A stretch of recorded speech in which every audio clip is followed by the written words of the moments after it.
Hey, welcome back, everybody, to another segment of the AD Think Tank on the Educational AD Podcast. We'll be right back with this week's Think Tank guest. But as always, we're going to give a shout out to our sponsors. Now, you've heard me say before, these are all companies I used as an AD. They're all great companies.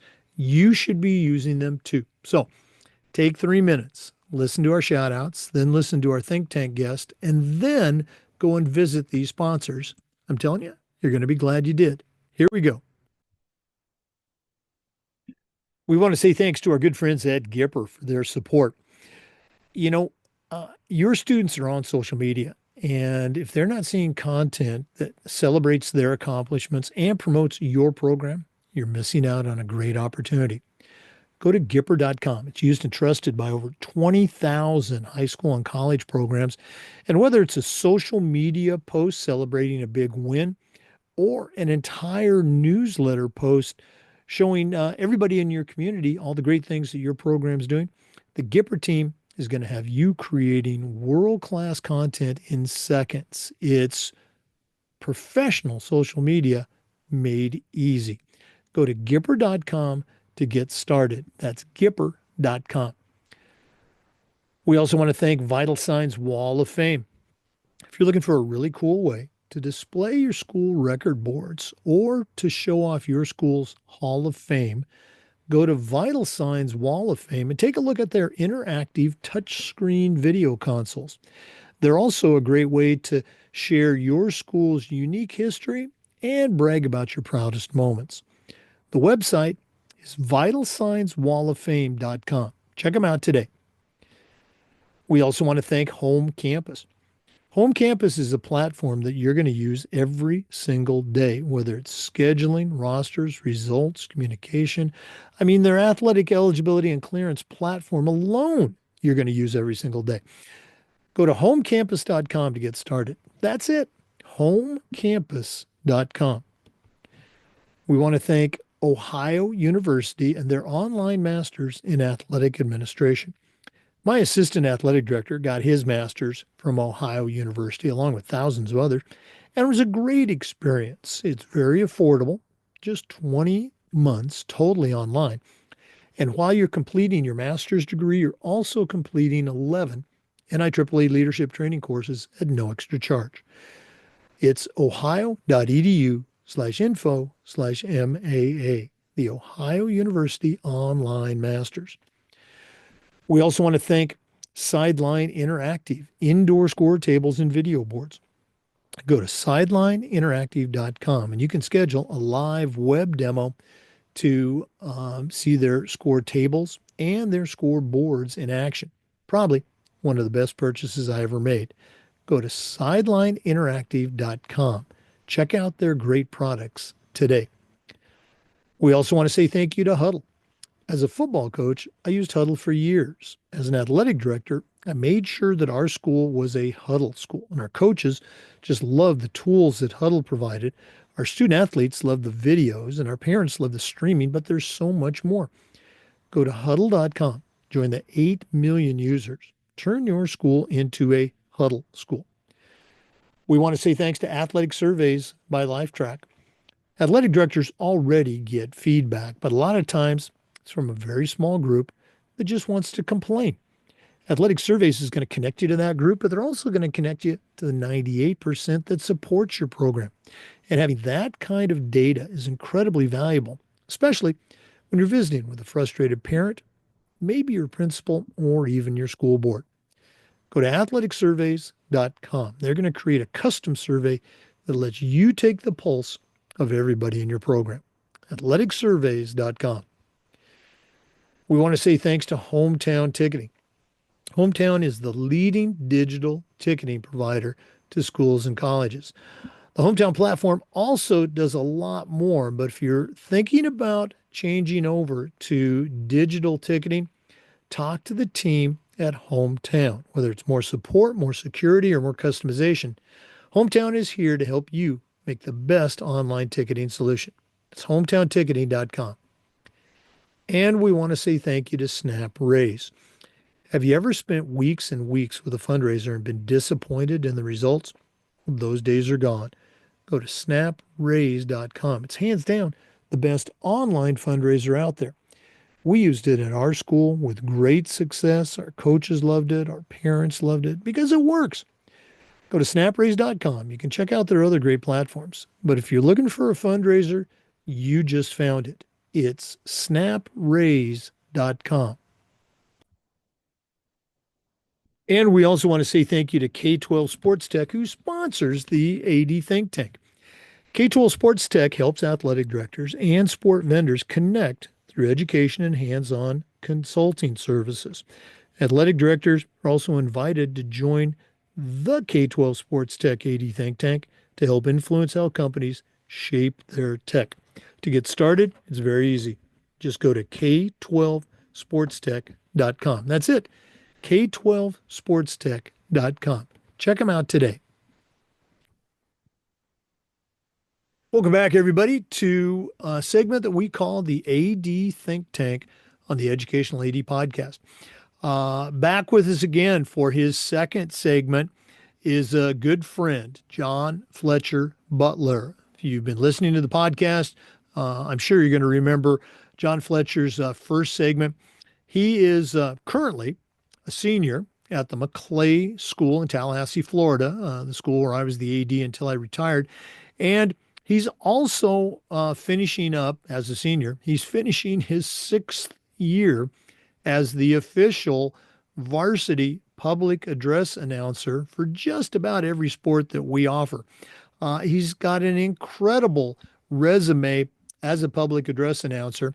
His first segment, he kind of shared how that all came together. This segment, he's going to talk about some tips, some best practices, if you will, for athletic directors and PA announcers. So, John Fletcher Butler, welcome back to the podcast. Thank you. It's great to be back. Okay. Again, very quickly, if you didn't catch John Fletcher's first segment, I had been the athletic director at Maclay for a couple of years. At my previous school, I was very fortunate. I had a great public address announcer who was a student. I asked some of our coaches who a candidate might be at Maclay. They put me in touch with a young man named Will Doughton, who's graduated from SMU and is doing some great things. John Fletcher was a 6th grader during Will's senior year. He shadowed him. I think I even made you audition to come on board, and that started him off on a great career as the Maclay public address announcer. John Fletcher, what are some things that you've picked up over the years that you can share with our listeners, most of whom are ADs, on, I guess, how to find a student announcer, and then maybe what to do once you found them? Sure.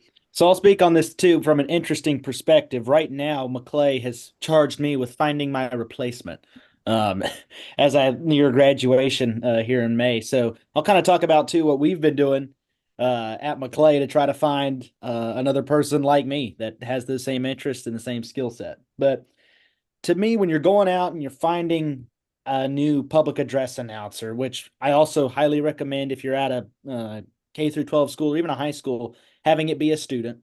But just in general, when you're going out and finding a new PA announcer, you want somebody that has the passion for the sport because that means they're going to know about it. So they're going to be knowledgeable, right? You want somebody that's obviously responsible and, they're not going to say anything bad over the, school microphone. But you also want somebody that's got an interesting personality where they're not going to freeze in front of that crowd, especially when it comes to like a student. So I'll just describe a little bit about what I would look for in a student PA announcer. You want somebody that, again, really cares about the sport, right? But is not going to be that starting athlete or is a starting athlete in another season, but somebody who you can count on to be dependable and to show up. Because if they don't enjoy the sport, they don't enjoy being around it, then they're going to find ways to not be there. And the last thing you want as an AD or an administrator is a phone call, 2 hours before the game starts that your homecoming announcer is not going to be there. So you have to find somebody that enjoys it, that cares about it, and is going to be responsible when it comes time for it. And a few other things about finding somebody. A lot of times I can almost guarantee you that at almost every high school, there is a person that would love to be the varsity PA announcer. It's just a matter of either they don't know the opportunities out there or they're a little bit too nervous about asking for it themselves, if you will. So if you are looking for a PA announcer and you want to start a student program and have that, I would recommend holding some kind of audition or some kind of sign up where there's now a channel for them to take that opportunity to, come and audition in front of you. And you can get to know a ton about, their voice, what they enjoy, and you can get a feel for will they be, responsible and a good addition to game day. But holding auditions seems to be a really good way to get people out and try to raise some interest in the public address announcing world. The more that the public address announcer can do to take off of the AD or coach's shoulders, the better. So having that responsible PA announcer that you're not worried about constantly can be really helpful, I think. As a PA announcer, or some things to look for as an AD, kind of some PA do's and don'ts. A lot of times I see people get public address announcing and like radio or television announcing confused. They're very, very different. I think you brought this up before we got on the podcast, but it's a great point. When you're doing radio or even to a certain extent TV, the listener can't always see what's happening. Radio for sure, TV sometimes. So as the announcer, your job is to fill them in on everything. So if you're calling a radio game, you're telling them that he's running to the 50. Now he's at the 40. Now he's to the 30. He's got one man to beat. All of that kind of stuff. And that's what you listen for in a good radio broadcaster. But think about it. If you're in a high school stadium and you're watching your kid or an athlete play, do you really want to hear some person yelling over the loudspeaker while your child's running down the sideline? He's at the 40. He's to the... Probably not. As a public address announcer, your job is to add to the game, but not steal the show from the athletes and not be annoying, quite frankly. So when you're public address announcing, you're trying to inform people. You're not trying to tell them what they are seeing, if that makes sense. I get the question a lot about energy. Like, do you root for the home team? Because everybody hears like these NBA announcers, right? Loud and proud and threes calls that are very much in favor of the home team.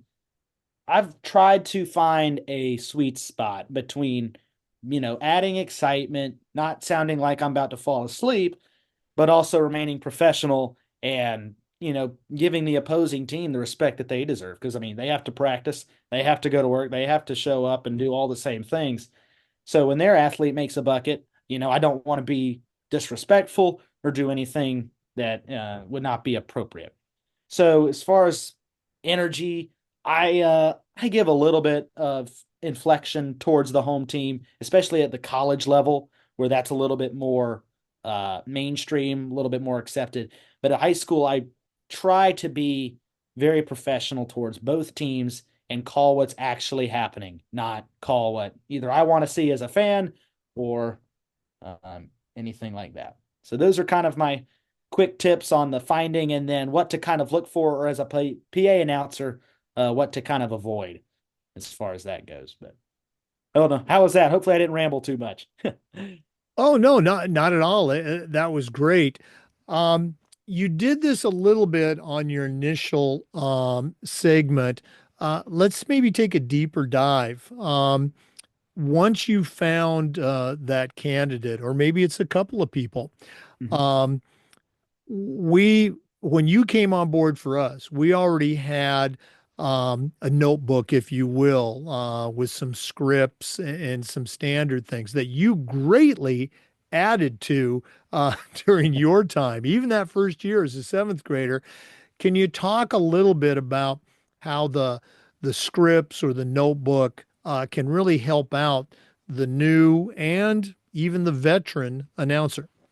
Sure. So, yep, when I came on board with Maclay, I remember you emailed me the Public Address Announcer's Handbook, and I've still got it to this day. In fact, it's sitting right over there on my desk.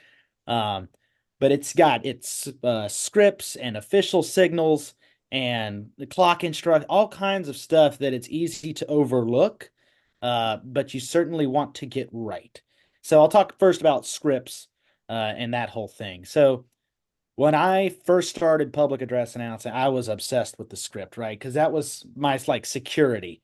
So I remember coming into your office and reading over the whole thing with you 3 or 4 times before we even got out there, making sure that all of the sponsorships are read, right? That the sponsor sitting in the third row is happy, or that the concession stand gets their plug about delicious and nutritious candy snacks. I still use that line to this day, but the script and all of that is important, and you want to make sure that you're fulfilling what you've said you're going to fulfill as an athletic department, and taking that weight at least off of the AD shoulders, who's running around trying to make sure that everything else at the football game or basketball game is running smoothly.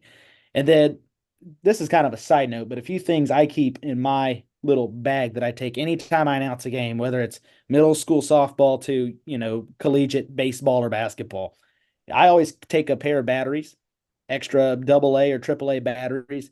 I cannot tell you the amount of times I've been at collegiate venues using a wireless mic and the battery goes dead. Well, it's a pretty good look when I can show my boss and be like, actually, I'm prepared for that. I have two batteries happen to be right here and plug in and we're ready to go. So I always keep some batteries with me. Obviously, I've got my mechanical pencils because I'll make about 30 mistakes a game. So being able to erase on my sheet and keep that going, always have those with me. I've got a flashlight. Funny story behind this.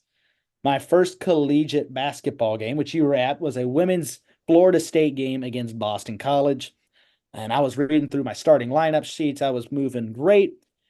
But as a high school announcer, I was not prepared for the fact that they turned the lights off at or at a collegiate contest.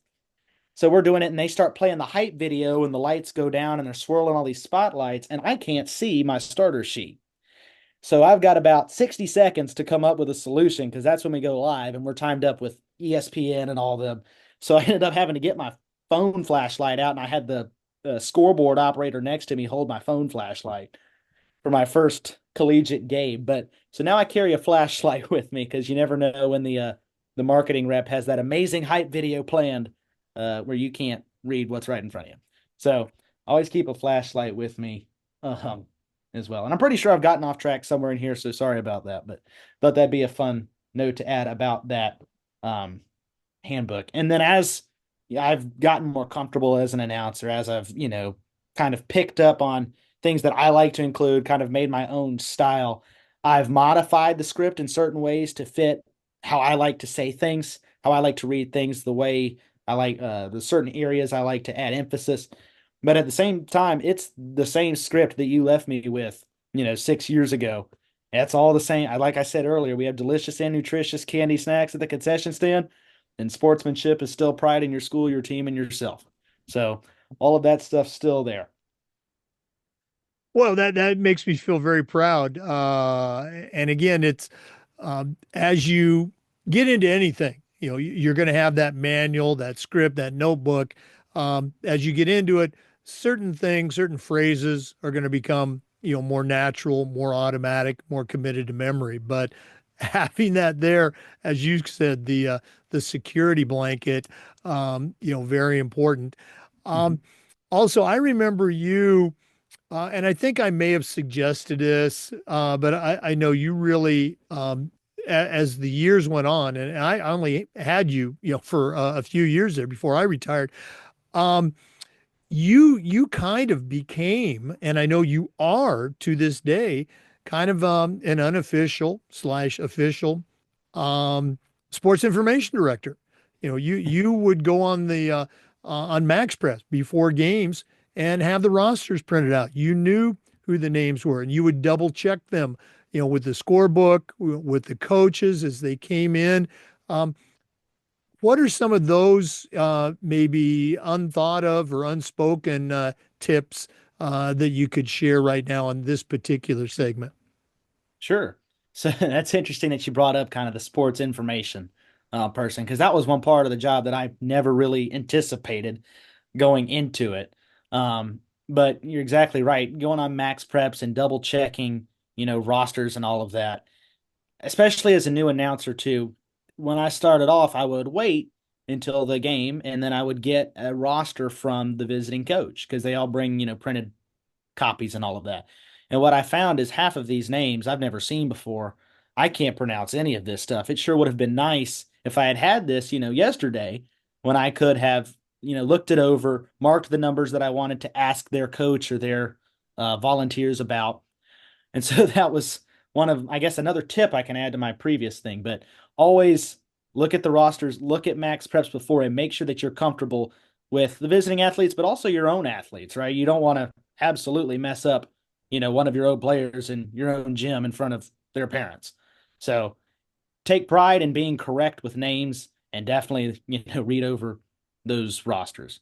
And this is a little off topic, but I'll add to it anyway because I think this is an interesting point. When I started off, I was just the public address announcer, right? I would come and we had our scripts ready. I'd come into your office for the game. We'd talk about any special events that we were doing, whether that was a kicking for chicken contest at halftime or a homecoming court, whatever that may be, we'd go over it and I'd head up to the booth, call the game, and leave. And that was a ton of fun. As I have gone through my Maclay career, I've loved sports and loved being in the athletic department so much that I've kind of taught a bunch of different pieces.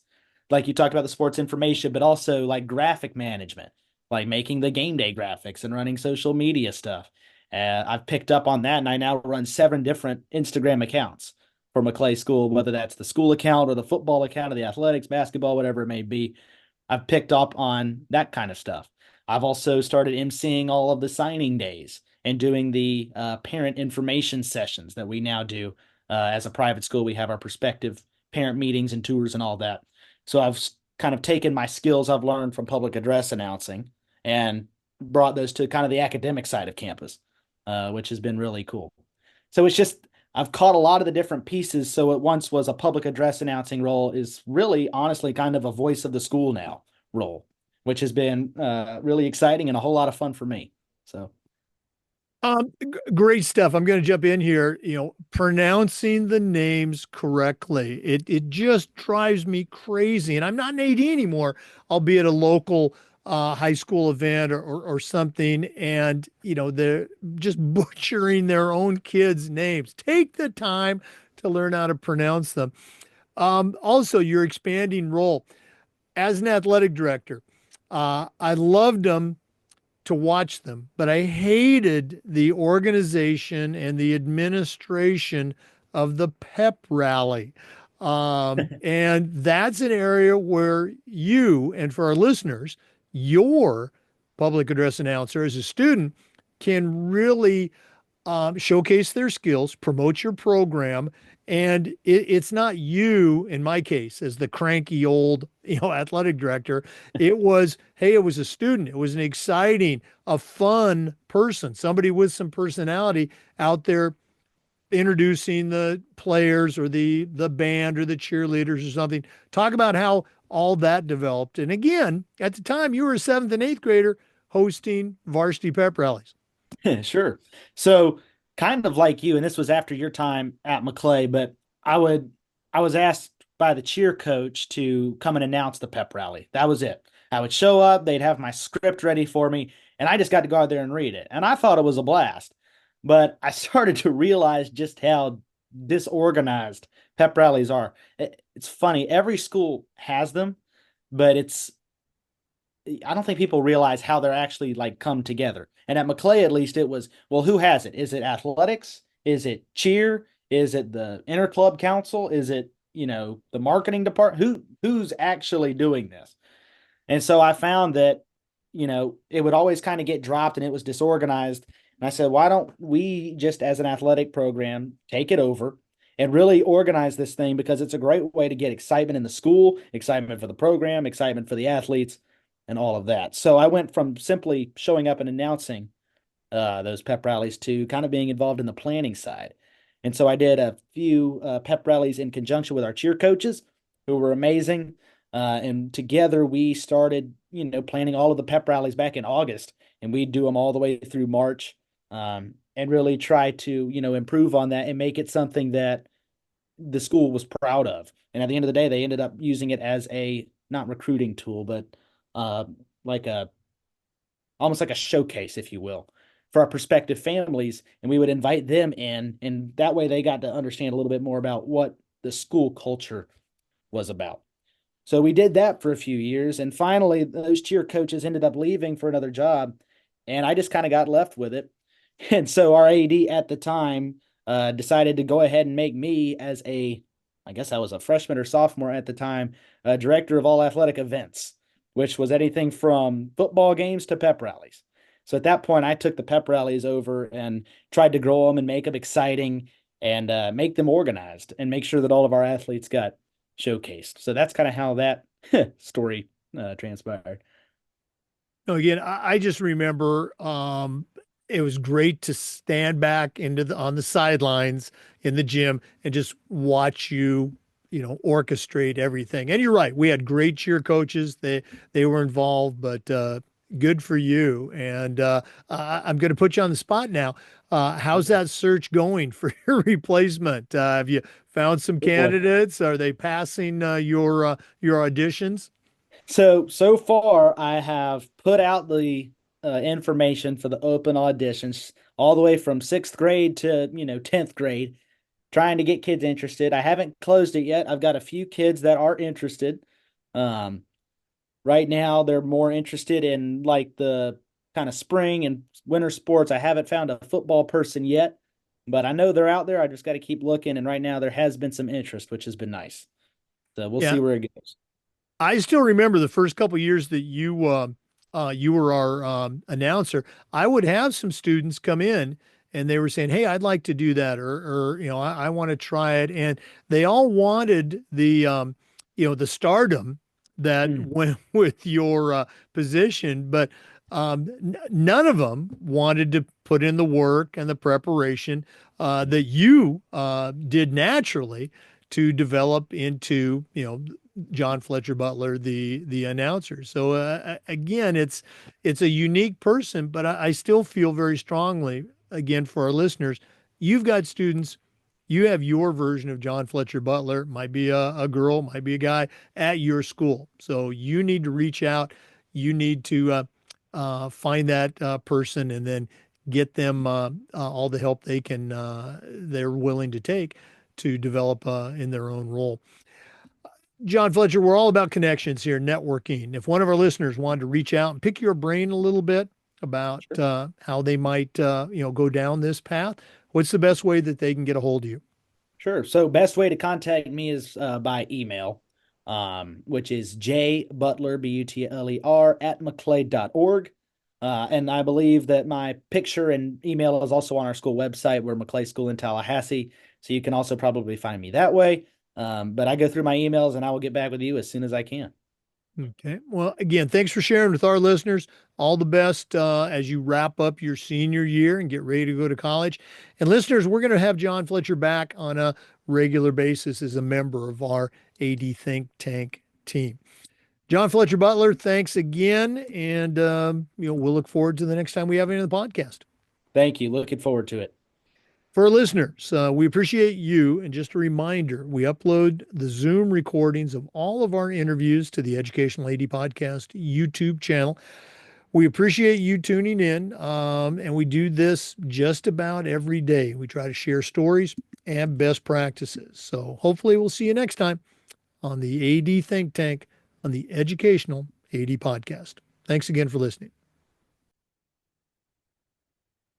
Once again, you need to reach out to John Fletcher Butler if you're thinking about starting or augmenting your existing student athlete public address announcer. Speaking of augmenting, you can augment your athletic department by connecting and utilizing these sponsors. I used every single one of them as an athletic director. You should be using them too.